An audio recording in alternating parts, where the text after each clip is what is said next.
So after getting the fence replaced, we thought, man, it looks so much better out here. But all it really did was highlight how terrible our flower bed looks.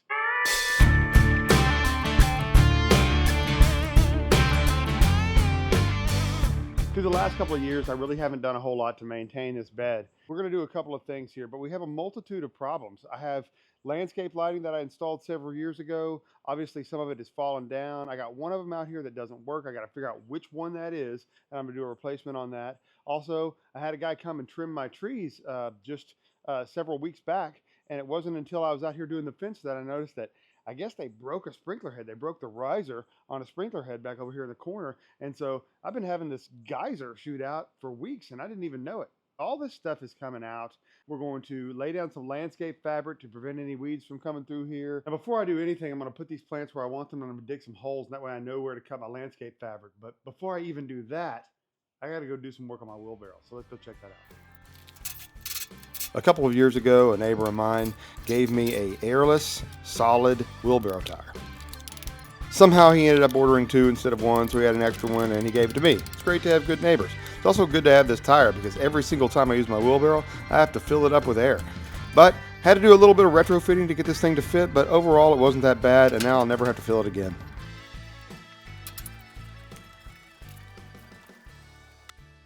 All right, so before I really get started, what I got to do is replace this sprinkler head. So what happened was when these people were trimming up my trees, they must have trampled over, didn't see it, and broke the riser pipe on my sprinkler head that's right over here.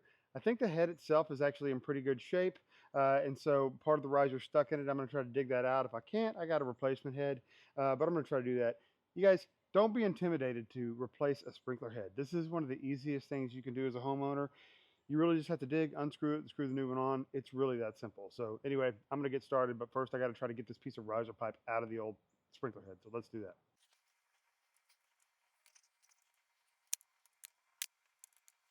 All right, so getting that broken piece of riser out of this sprinkler head proved to be a little bit more difficult task than I wanted it to be. I might still do it, but not right now. I don't want to waste the time messing around with it. And so I'm just going to go ahead and grab the new head. I'm going to start digging this riser pipe out so I can replace that. And then we'll put the new head on there and we'll save this just in case we need it one day. I like to keep them around in case one breaks. That way I have one on hand. But right now, let's just save time and get after it. Homeowners, don't be afraid to change a sprinkler head. If you have a broken sprinkler head, it's literally as simple as digging a hole around it, unscrewing the old part, and screwing the new one in. So here I am just digging a hole around it. You want to leave yourself enough space to work, so dig the hole bigger than you need it to be. All right, that's the broken piece of riser pipe right there. And so this gives me an indication of how high it needs to be. I got one that is adjustable, so I will cut that one down so that it gets to about the same size as it was before.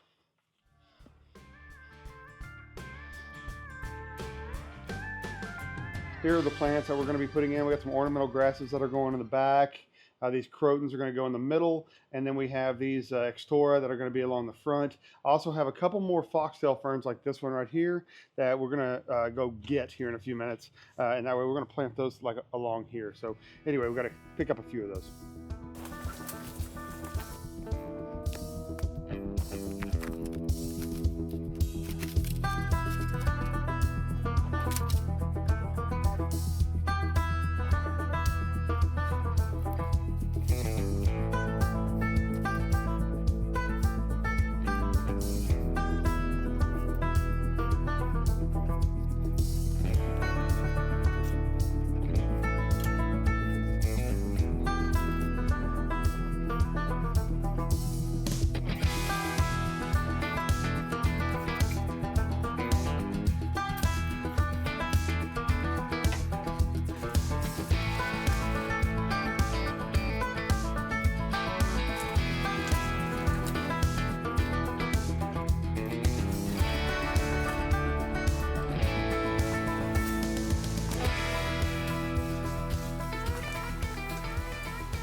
All right, I'm satisfied with the way this all looks, but there is no way I'm digging a single hole without getting another opinion here. So I'm going in to get Amy. She's got to put her eyes on this and give the thumbs up of approval. So let's do that.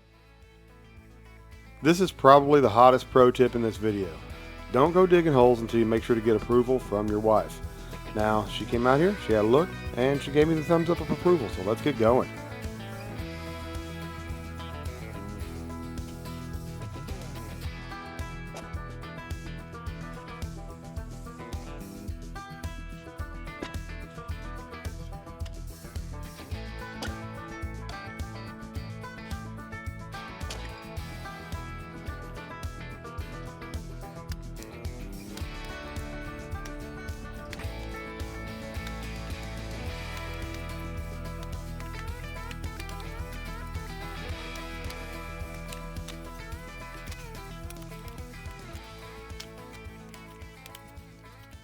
All right, I got one hole dug.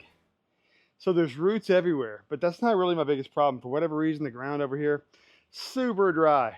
I'm sure it has something to do with the fact that that sprinkler head was going off like a geyser for weeks. That ground over there, I can move with my hands. This over here, dry as a bone. It's probably getting barely any water, even though I run my irrigation system on a regular basis. It's gonna be a tough one, but we're gonna get it done. Let's do it.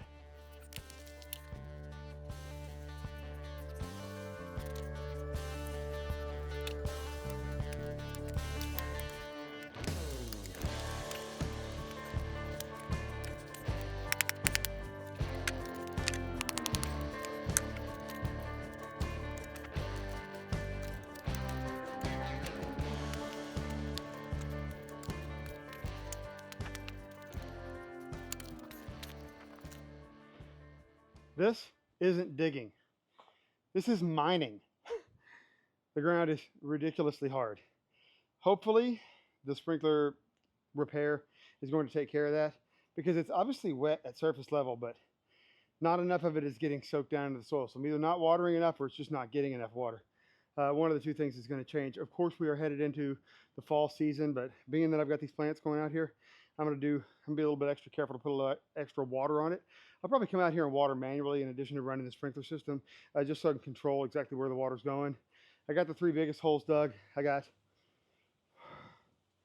10 more to do.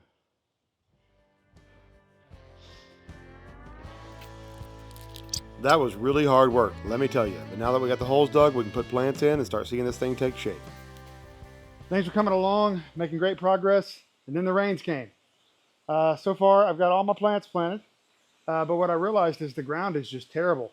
And so before I put down mulch, I'm going to go get a couple of bags of compost, and I'm going to put around all these fresh plants that I planted. Hopefully that'll leach into the soil and add some nutrients down there, because it's like planting plants into rock, and I want them to thrive.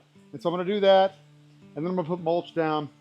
But first, I need to fix my landscape lights. I got one of them that's out. I got a new one, but this weather isn't going to do very good, so unfortunately we're going to have to take a break for now. But maybe it'll shape up in a few minutes.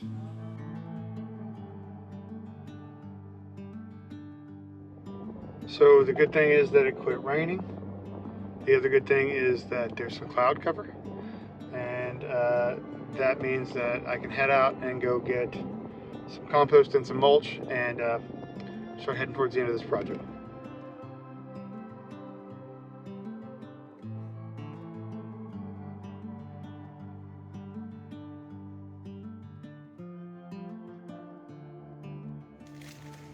The landscape light system I installed several years back, just a Home Depot setup, really easy.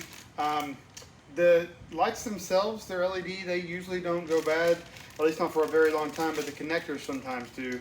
And so I bought some replacement connectors. I also bought some lights just in case the connectors don't do the trick, and then I can just replace the light themselves, but I'm going to try with the connectors and then return the lights if I don't need it.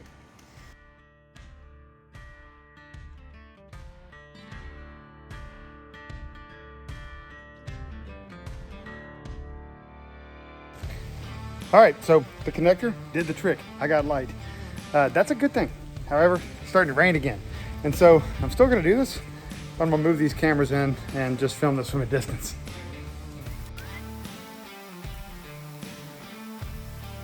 And now with the landscape lights done, it's time to lay some compost.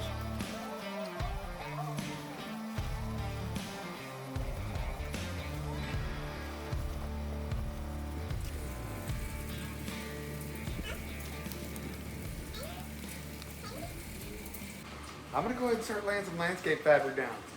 Granted, There's a little sprinkle going on here, and I don't feel like I'm going to get great video of it, but I'm going to try. And I'm just going to get it done, the less I got to do tomorrow. So let's knock it out. Due to rain and technical difficulties, didn't get any video of laying down the landscape fabric, so we're moving straight on to mulch. However, when I get this wheelbarrow of mulch taken to the backyard, you can see how the landscape fabric turned out.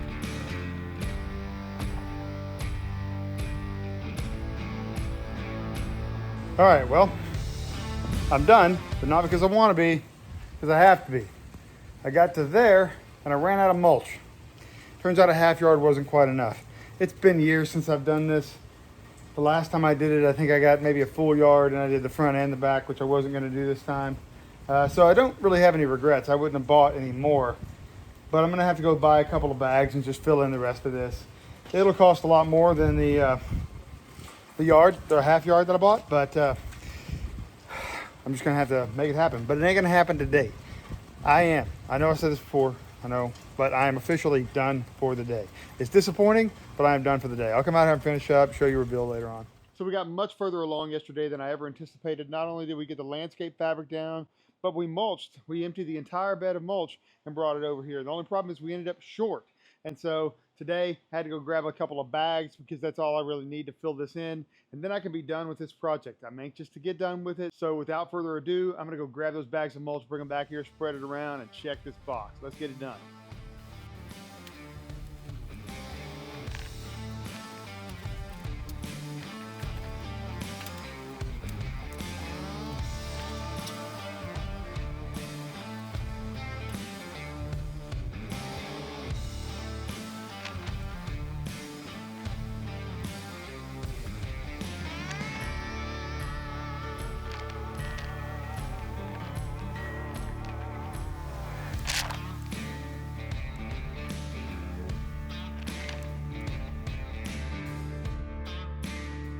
And here's the finished product. Now when I look out my back window, not only do I see my nice fence, but I see this nice flower bed. And I get the satisfaction of knowing that I've done it myself. And let me just give you a view of what it looks like at night with the landscape lights on. We are loving this. Homeowners, get out there and do some work. I'll see you on the next video.